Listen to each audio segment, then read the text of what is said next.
नमस्कार, म विजय थापा। आज मैले गरेका काम जुन मुख्य एजेन्डा बोकेर तपाईँ पब्लिकको बिच जानुभएको थियो, गाउँ के अरे पालिकावासीका बिच तपाईँ जुन उनीहरूलाई यो मेरो एजेन्डा छ, यी मेरो कार्यकालमा जसरी पनि पुरा गर्नेछु भनेर जुन बाचाका साथ तपाईँ त्यो पालिकाभित्र छिर्नु भएको थियो, जानुभएको थियो, ती एजेन्डाहरूमध्ये कतिको पुरा गर्न सफल हुनुभयो अथवा कति बाँकी छन्, के छ त्यसको अवस्था? नमस्कार, म विजय थापा। आज पनि म यो मेरो आवाज युट्युब च्यानल मार्फत एकजना स्पेशल व्यक्तित्व जुन बझाङ जिल्ला 26 पाथिभेरा गाउँपालिकाका अध्यक्ष आदरणीय व्यक्तित्व अक्कल धामी ज्यूसँग कुराकानी गर्नको लागि मैले रिक्वेस्ट गरेको थिएँ। आज मुस्किलका साथ एकदमै उहाँको व्यस्तताका बावजुद पनि मैले कुराकानी गर्ने एउटा मौका पाएको छु। स्वागत छ सर हजुरलाई। धेरै धेरै धन्यवाद। सर, सुरुमा त तपाईँको त्यो व्यस्तताका बावजुद पनि मलाई यो कुराकानीको लागि समय मिलाइदिनु भयो। म यसको लागि हृदयदेखि नै धन्यवाद भन्न चाहन्छु। र तपाईँको यो जुन कार्यकालको अवधि अहिलेसम्म छ, यहाँसम्म जुन कार्यकाल चलिराखेको छ, यो कतिको बितिराखेको छ तपाईँको कार्यकाल? धेरै धेरै धन्यवाद। तपाईँले मलाई मेरो आवाज, मैले गरेका काम क्रियाकलापहरूको बारेमा यो मिडिया युट्युब च्यानलको लागि जुन तपाईँले समय मागेर यहाँसम्म पुग्नुभयो, तपाईँलाई हार्दिक धन्यवाद छ। र मेरो आफ्नो कार्यकाल अब यो हामी 2074 साल हामी असार 14 गते हाम्रो निर्वाचन सम्पन्न भएको। अब करिब हाम्रो 5-7 दिन मत काउन्टमा लाग्यो र हाम्रो अब करिब 4 वर्षै कार्यकाल चाहिँ बित्यो। र यो 4 वर्षभित्र हामीले जनतालाई चाहिँ खुसी पार्न कत्तिको सक्यौँ र जनताले कत्तिको महसुस गर्यो स्थानीय सरकारले गरेका काम क्रियाकलापहरूमा चाहिँ जनतामा चाहिँ निर्भर पर्छ। र मैले आफूले गरेका कामहरूको सवालमा भन्ने हो भने मैले सडक सञ्जालको विषयमा भयो, सञ्चारको विषयमा भयो, अनि खानेपानी सिँचाइको विषयमा भयो, अनि बेमौसमी तरकारी व्यक्तिहरूलाई चाहिँ उद्यमी बनाउने सवालमा भयो, धेरै कुराहरूमा चाहिँ हामीले सर्वाङ्गीण रूपले चौतर्फी विकास गर्ने हेतुले हामीले सबै क्षेत्रमा उत्तिकै लगानी पनि गरेका छौँ, उत्तिकै त्यसको प्रतिफल पनि आएको छ। र जनताले कत्तिको अनुभूति गर्यो र हामीले पहिला चुनावको बेला चाहिँ अब देश संघीयतामा आयो र अब सिंहदरबारको अधिकार गाउँघरमै आयो भन्ने हामीले जुन चुनावीको बेला चाहिँ नारा पनि दिएका थियौँ र सङ्घीय लोकतान्त्रिक गणतन्त्रको आन्दोलन गर्ने बेला हामीले सिंहदरबारको अधिकार गाउँमा ल्याउने र त्यो अधिकार खोज्ने बेला जति कुराहरू हामीले भनेका थियौँ, ती कुराहरू गर्न सकिरहेको अवस्था छैन। ती कुराहरू गर्न बेला हामीलाई चाहिँ धेरै खालको चाहिँ समस्या, अवरोध, प्राविधिक कारण र कहिले कर्मचारी नहुनु, यो सङ्घीयताको पहिलो प्र्याक्टिस भएर पनि हो। हामीले धेरै कामहरू गर्न, धेरै कानुनहरू निर्माण गर्नुपर्ने र ती कानुनहरूलाई चाहिँ कार्यान्वयन गर्नुपर्ने र सङ्घ र प्रदेशका कानुनहरूसँग नबाजिने गरी कानुन निर्माण गर्नुपर्ने र केही हाम्रा चाहिँ साझा अधिकारहरू छन्, केही एकल अधिकारहरू छन्। यी सबै कुराहरूलाई चाहिँ व्यवस्थापन गर्दै जाँदा हाम्रो समय चाँडोभन्दा चाँडो बित्यो र यो अन्तिम यो चौथो वर्षमा चाहिँ आएर कोभिड-19 का कारण हामीले चाहे जति चाहिँ प्रतिफलमुखी कामहरू गर्ने र सृजनात्मक कामहरू गर्ने अब यो वर्ष हामी अब 2 वर्ष मात्र छ, यो कार्यकालभरिका अधुरा कामहरू गर्ने भन्ने सोचका साथ थियौँ। र यो महामारीका कारणले गर्दा धेरै अवरोध गर्यो र हामीले धेरै कुराहरू चाहिँ यो महामारीकै कारण कोभिड-19 विषयमा चाहिँ व्यवस्थापन गर्न हाम्रो समय 8-9 महिना समय बित्यो। यसले पनि हामीलाई चाहिँ असाध्यै पछाडि पार्यो र यसले गर्दाखेरि हाम्रा विकासका निर्माणका कामहरू धेरै रोकिएका छन्।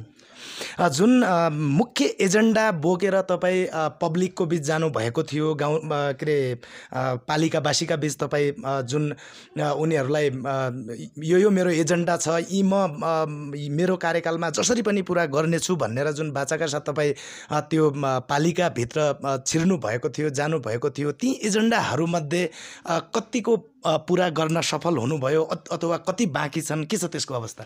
मैले अब चुनाव हुनुभन्दा अगाडि चुनावको अवस्थामा चाहिँ मैले यो क्षेत्रलाई 26 पाथिभेरा गाउँपालिकालाई समृद्ध 26 पाथिभेरा गाउँपालिका निर्माण गर्ने सवालमा यसको हरेक क्षेत्रतिर स्वास्थ्य भयो, शिक्षा भयो, कृषि भयो, वन वातावरण भयो, यी कुराहरूमा र भौतिक निर्माणका कुराहरूमा हामीले सबैभन्दा राम्रो ढङ्गको 26 पाथिभरा गाउँपालिका निर्माण गर्नेछु भन्ने जुन प्रतिबद्धता राखेका थियौँ र हामीले जुन जुन बस्तीमा जुन जुन टोलमा सडक पुगेको छैनौँ त्यो टोल र बस्तीमा चाहिँ सडक पुगाएका छौँ र हामीले 26 पाथिभरा गाउँपालिकाभरि अब एउटा वडा मात्र बाँकी होला। त्यस्तो वडा जुन वडा हामीले सबै वडामा चाहिँ एक घर एक धाराको अवधारणा ल्याएका छौँ। खानेपानीको सवालमा पनि हामी पूर्ण रूपमा चाहिँ सफल भएका छौँ र त्यही ढङ्गले हामी कहाँ ठुलो सिँचाइको ठुलो स्रोत नभएका हुनाले सिँचाइका साना साना नहरहरू पनि हामीले निर्माण गरेका छौँ। त्यसैमा चाहिँ हामीले विभिन्न खालले चाहिँ मान्छेलाई, हाम्रा यहाँका जनसमुदाय, यहाँका दाजुभाइलाई व्यावसायिक रूपले चाहिँ कसरी उद्यमी बनाउने भन्ने उद्देश्यले हामीले कृषिमा चाहिँ लगानी त धेरै गऱ्यौँ। बेमौसमी तरकारी उत्पादन गर्नेदेखि लिएर हामीले विभिन्न खालका यहाँका लोकल ठाउँमा चाहिँ उत्पादन हुने निःशुल्क प्रकृतिले दिएका चिजबिजहरूको मा चाहिँ आधारित कच्चा पदार्थ प्रकृतिबाट निःशुल्क रूपमा आउने जस्तै सिस्नो पाउडर निर्माण गर्ने, औँलाको जुस उत्पादन गर्ने जस्ता कुराहरू हामीले विभिन्न खालले चाहिँ जनताहरूका समस्यालाई मध्यनजर गरेर हामीले ती कार्यक्रमहरू पनि अगाडि बढाएका छौँ। त्यसै गरी सडक सञ्जालको विषयमा मैले अघि पनि यहाँलाई जानकारी गराएँ। सडक सञ्जाल हाम्रो अब 26 पाथिभराको एउटा मात्र बस्ती हो, त्यो बस्ती काप्रीगाउँमा चाहिँ सडकको सञ्जाल पुगेको छैन। अरू ठाउँमा हामीले सडकको सञ्जाल पुर्याएका छौँ। अब यसको चाहिँ व्यवस्थापन गर्न बाँकी छ। त्यो जुन के अरे ओडाको अथवा जुन टोलको तपाईँले अहिले कुरा भन्नुभयो काप्रीगाउँ भन्ने ठाउँ, त्यो ठाउँ साँच्चीकै अहिलेसम्म त्यहाँ न त त्यहाँ रोड जाने कुनै प्रोसेस भए जस्तो लाग्छ। जस्तो गाउँपालिकाबाट गरिनुपर्ने कामहरू अथवा योजनाहरू कुनै पनि त्यो योजना त्यहाँ त्यो काप्रीगाउँ भन्ने टोलतिर चाहिँ त्यहाँ हुने सम्भावना जस्तो देखिएको छैन। यसको मेन कारण चाहिँ छोटकरीमा प्लिज। अब यो काप्रीगाउँमा हामीले सडकको विषयमा चाहिँ हामीले सडक अहिलेसम्म सबैभन्दा अगाडि सडक त्यहाँ पुगिसक्थ्यो। सडकको एलाइनमेन्टको चाहिँ विवादका कारण चाहिँ यो नपुगेको हो। अब धेरैजसो साथीहरूको भनाइ मटेलाबाट हुँदै काप्रीगाउँ ल्याउनुपर्छ, त्यसपछि दान्ना जयपृथ्वी जोड्नुपर्छ भन्ने छ। केही साथीहरूको भनाइ खोलामा र गुरालथम काप्रीगाउँ र जयपृथ्वी दान्ना जयपृथ्वी भन्ने छ। त्यसो भएको हुनाले त्यो अलिअलि त्यही बस्तीका बिच पनि विवाद भएका हुनाले यो रोकिएको हो। अब हामी निकट भविष्यमै हामीसँग अब मेसिन आइसकेको छ। हाम्रो आफ्नै पनि जेसिबी मेसिन छ र मेसिनले दान्ना हुँदै तल जोड्ने सडकसँग हामी चाहिँ काप्रीगाउँ चाहिँ थासीको चाँडो चाहिँ जोड्छौँ। अब अर्को कुरा जस्तो तपाईँले रोडको कुरा गर्नुभयो, खानेपानीको कुरा हामीले प्रत्येक घर एक घर एक धाराको अवधारणा ल्याएका छौँ भनेर भन्नुभयो होइन। तर अहिले गाउँपालिका भित्र यसो हेर्ने हो भने धेरै ठाउँ डोजरले एकचोटि गएर त्यहाँ खनिदिएको छ, तर त्यहाँ गाडी जाने सम्भावना चाहिँ मरै हत्या गरे पनि छैन। बाइकसम्म पनि जान त्यहाँ बहुत कठिन छ। अझै पनि पानीका केही बस्तीहरूमा पानीका धारा छन्, तर त्यहाँ पानी नआएको अवस्था पनि मैले देखेको छु। ती पुरा कहिलेसम्म होलान्? अब यो सडक सञ्जालको विषयमा थोरै तपाईँले भने जस्तो कुरो एक सरल साँचो पनि छ। कारण के हो त भन्दा जनताहरूलाई सडक पनि चाहिने, आफ्नो जग्गा पनि मास्न नदिने र असाध्यै जग्गा विवादका कारण सडक सञ्जाल चाहिँ त्यति राम्रो गतिलो भएको छैन। प्राविधिकहरूले बनाएको डिजाइन इस्टिमेटमा चाहिँ सडक जाँदैन। जग्गामा जानुपर्ने सडक जग्गा कुनै व्यक्तिको पर्छ, जग्गा म दिँदैन भन्छ र त्यो एलाइनमेन्ट चेन्ज गरेर अर्को बाटो फेर्नुपर्ने हुन्छ। त्यसको कारण चाहिँ मुख्य कारण त जनता नै हुन् यसको सडकको बारेमा चाहिँ। अनि खानेपानीको तपाईँले भने जस्तो त पुरानो केही खानेपानीका धाराहरू चाहिँ त्यस्तो अवस्थामा छन्, शिवलिङ्ग जस्तै छन्। त्यस्तो धारा चाहिँ हुनु हुँदैन भनेर हामीले पुरा चाहिँ गाउँपालिकाले एउटा कार्यविधि नै बनाएको छ खानेपानीको सवालमा। त्यो कार्यविधि अनुसार हामी अगाडि बढिरहेका छौँ। अब त्यस्तो चाहिँ शिवलिङ्गको पूजा गर्ने जस्तो धारा कहीँ पनि हुँदैन, सबै धारा प्रयोगमा आउँछन्। सडकको बारेमा पनि हामी अब सडक स्तरीकरण गर्छौँ।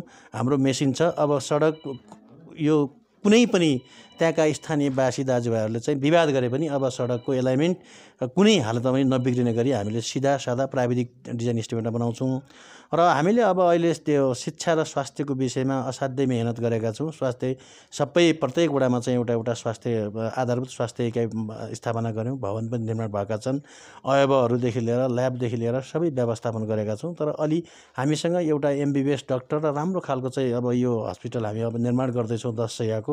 यो विषयमा पनि स्वास्थ्यको विषयमा पनि हामीले धेरै फड्को मारेका छौँ। त्यसै गरेर शिक्षाको शिक्षाको सवालमा चाहिँ हाम्रो एउटा चाहिँ 26 पाथिभरा गाउँपालिकामा दुईटा क्याम्पसहरू छन्। एउटा प्राविधिक धारको विद्यालय पनि छ, प्राविधिक जनशक्ति उत्पादन गर्ने खालको विद्यालय पनि हामीले निर्माण गरेका छौँ र अरू विद्यालयमा पनि हामीले विद्यार्थीको लागि चाहिँ जीवन राम्रो ढङ्गले चाहिँ प्रतिस्पर्धी जमानामा चाहिँ प्रतिस्पर्धा गर्न सक्ने खालको चाहिँ उत्पादन गर्नुपर्छ भनेर हामीले प्रत्येक विद्यालयमा सरहरूसँग अनि विद्यालय व्यवस्थापन समितिसँग अभिभावकज्यूहरूसँग शिक्षक अभिभावकसँग अध्यक्षज्यूहरूसँग हाम्रो प्रत्येक महिनाको एकपटक चाहिँ हामी पुरा चाहिँ सेमिनार सम्मेलन गोष्ठीहरू गरेर पढाइको कार्यक्रम पनि हामीले अगाडि बढाएका छौँ। त्यसो भएको हुनाले अब यी कुराहरू जुन विगतको दिनहरूमा चाहिँ जुन संस्कारको रूपमा डेभलप हुँदै आएका छन् तिनलाई चाहिँ चेर्नलाई चाहिँ हामीले केही न केही प्रोसेस अगाडि बढाउनै पर्ने हुन्छ। त्यो कानुनी रूपले पनि हुनसक्छ, त्यो जनचेतनाका कारणले पनि जनचेतना अगाडि बढाएर पनि हामी यसलाई चाहिँ अब यो चिरफार गरेर हामी अगाडि बढ्ने हामी काम गरिरहेछौँ। 26 पाथिभरा गाउँपालिका अरू गाउँपालिका भन्दा पृथक खालको गाउँपालिका हो र पृथक खालले चाहिँ काम अगाडि बढिरहेको छ। हामीले हाम्रा अब पूर्वाधार अहिले हामी आफू बस्ने ठाउँ पनि अर्को ठाउँमा बसिरहेका छौँ। अब हामीले प्रशस्त मात्रामा हामीले आवश्यक पर्ने भवन सबै निर्माण गरिसकेका छौँ। यो भवनको विषयमा पनि हामी अब तुरुन्तै सर्दैछौँ। त्यसपछि थप हामी हाम्रा कार्यक्रम र क्रियाकलापहरू अगाडि बढाउनेछौँ। अनि एउटा कुरा जस्तो गाउँ के अरे पालिकावासीले अधिकांश मान्छेहरूले गुनासो भन्ने कि अथवा चासोको रूपमा यो कुन रूपमा तपाईँ बुझ्नुहुन्छ होइन, मैले धेरैजना मान्छेहरूको प्रतिक्रियाहरू बुझेको छु। तीमध्येका एउटा गाउँपालिकाबाट जुन योजनाहरू हुन्छन् गाउँमा बनाउनु पर्ने कुनै पनि बाटो भवन दुनियाँ सबै कुराहरू जे पनि त्यहाँ गाउँपालिका अन्तर्गत गरिएका ती योजनाहरू छन् ती त त्यसमा गाउँपालिकाबाट अनुगमन नहुनाले रकम अनुसारको काम हुँदैन भन्ने यो एकदमै सबैभन्दा व्यापक गुनासोको रूपमा पब्लिकहरूले राखेको छ। यो साँच्चीकै त्यहाँ अनुगमन हुन्छ कि हुँदैन तपाईँ मार्फत गएका योजनाहरूको? होइन, हाम्रो त अनुगमन चाहिँ यो हामी मार्फत गएका योजना अथवा वडाले निर्माण गरेका योजनाहरूको विषयमा चाहिँ अनुगमनको हाम्रो बलियो पाटो छ। पहिलो त हामीले वडा कमिटी वडा पालिकाले चाहिँ बैठक बसेर यो योजना कतिको सम्पन्न भयो भनेर वडा पालिकाको रिपोर्ट आउँछ। त्यसपछि हाम्रो गाउँपालिकामा रहेको उपाध्यक्षको अध्यक्षतामा रहेको अनुगमन समिति छ। त्यो अनुगमन समितिले चाहिँ अनुगमन नगरिकन प्राविधिक साथमा हुन्छ, प्राविधिक पनि लिएर जानुहुन्छ उहाँले। अनि त्यसपछि वडाका जनप्रतिनिधिहरूले हेरिसकेपछि वडाका जनप्रतिनिधिले सिफारिस गरिसकेपछि त्यसपछि हाम्रो गाउँपालिकाको उपाध्यक्षको नेतृत्वमा रहेको अनुगमन समितिले चाहिँ अनुगमन गरिसकेपछि मात्र हामीले अन्तिम किस्ता भुक्तानी दिने गरेका छौँ। तर मलाई पनि के लागेको छ भने गत वर्ष अघिल्लो वर्षका केही एक आध योजनाहरूमा चाहिँ कमजोरी भएको छ। एक आध योजनाहरूमा हामीले कडाइ गर्दै पनि विभिन्न कारणवश केही कमी कमजोरी हुन गएको छ। त्यो कमी कमजोरी भएको छैन भन्न सकिँदैन, भन्दैनौँ हामी। यो झुटो कुरा हामीले कहिले बोले पनि छैनौँ, बोल्न पनि चाहँदैनौँ हामी। कमजोरी भएको छ। अर्को कुरा के छ भने एउटा कुरो सबैभन्दा हाम्रो मानसिकता के छ भने हामी सम्पूर्ण यो 26 पाथिभरा गाउँपालिकावासी दाजुभाइको मात्र नभइकन हामी सम्पूर्ण नेपालीहरू असाध्यै महत्त्वाकाङ्क्षी छौँ। र एउटा कुरो, दोस्रो कुरा हामी सकारात्मक सोचको विषयमा सकारात्मक कुराहरू कोही पनि गर्दैनौँ, सबै नेगेटिभ कुराहरू गर्छौँ। पोजिटिभली सोच्ने कुराहरूमा चाहिँ सबैले पोजिटिभली सोचिदियो, यो हाम्रो साझा सम्पत्ति हो, यो हामीले निर्माण गऱ्यो भने बन्छ, हामीले बनाउँदा बन्ने हो, सरकार भने पनि हामी हौँ, सरकारलाई साथ समर्थन सहयोग गर्नुपर्छ भन्ने भावना हामी कसैको छैन। र कसैले चाहिँ सरकारको नेतृत्व गर्छ, कसैले चाहिँ सरकारको चाहिँ पहरेदार बस्छ। अब सरकारमा बस्ने र रखवाली गर्ने र पहरेदार गर्ने सबैको दायित्व उत्तिकै हुन्छ। उसले आफ्नो क्षेत्रमा आफ्नो जिम्मेवारी र भूमिका निर्वाह गरेन भने त्यो सरकार त्यो देश एकदम फल अफ हुन्छ, त्यो देश र त्यो सरकार कहिले पो लाग्दैन। त्यसो भएको हुनाले हामीले जुन ती दाजुभाइ दिदीबहिनीहरूले प्रश्न राखे योजना कडाइका साथ कार्यान्वयन हुनुपर्छ भन्ने एकदम सत्य छ, साँचो छ। यसमा चाहिँ कुनै तुक छैन र हामीले अनुगमन गर्नुपर्ने पाटोमा चाहिँ हामीले अनुगमन गरिरहेछौँ। अब हामी यो विगतका कमजोरीहरूलाई केलाएर हामी असाध्यै राम्रो ढङ्गले असाध्यै कडाइका साथ गइरहेछौँ। अब योजना अनुगमन, योजना जुन जति लागतको हो, जुन लागतको हो त्यो योजना त्यही ढङ्गले चाहिँ सम्पन्न हुन्छ भन्ने कुरो म तपाईँ मार्फत यो चाहिँ अनलाइनलाई म जानकारी गराउन चाहन्छु। लास्टमा एउटा यो पनि एउटा यस्तो विषय हो जो अधिकांश युवाहरूले एकदमै चासोको विषयमा लिएको विषय के छ भने गाउँपालिकामा कार्यरत कर्मचारीहरू अथवा विभिन्न पदका पदाधिकारीहरूलाई स्थानीय सरकारले गाडीको व्यवस्था गरिदिएको रहेछ। ती गाडीहरू प्रत्येक पदवाला मान्छेको गाडी फरक फरक छ। एउटा स्थानीय सरकार अथवा कुनै सङ्घ संस्थाले उपलब्ध गराएका गाडीहरू त टोटल्ली एकै लेभलको अथवा एउटै कम्पनीको सेम रेटको हुनुपर्ने, यो सबै फरक फरक हुनुको खास कारण चाहिँ के हो? होइन, यो अब यो के छ भने हामी कहाँ यो अर्थ मन्त्रालयको एउटा मापदण्ड छ। यो सरकारी गाडी घोडा, सरकारी चाहिँ साधन, यो यातायातका साधनहरूको विषयमा मापदण्ड बनाएको छ। त्यही मापदण्ड अनुसार हामीले खरिद गर्ने हो। र हाम्रो सरकारको नर्म्स अनुसार के हो भने पहिलाको, अहिले त्यो संशोधन भएको छैन। 2064 बनेको के हो भने 150 बाहेक बाइकहरू सरकारी अफिसले नराख्ने, किनभने यसको मर्मत सम्मार बढी हुन्छ, तेल पनि बढी खान्छ भनेर। हामी कहाँ वडामा चाहिँ यो कच्ची बाटो छ। कार्य सम्पादन गर्न अहिले वडा अध्यक्षहरूलाई दौडधुप गर्नको लागि चाहिँ एउटा दुईवटा वडामा चाहिँ हाम्रो 220 को गाडी छ, बाइक छन्। नत्र भने हामी सबै गाउँपालिकाले सञ्चालन गर्ने, गाउँपालिकाले चाहिँ कार्यक्रमहरू गर्नको लागि गाउँपालिकाबाट कुनै प्राविधिकहरूलाई एउटा छ, प्रशासनलाई एउटा छ, अनि हाम्रो एकाउन्टेन्टलाई एउटा छ। बाँकी चाहिँ सबै वडा अध्यक्षहरूले चढ्ने गाडी वडा अध्यक्षकै मात्र हुन्।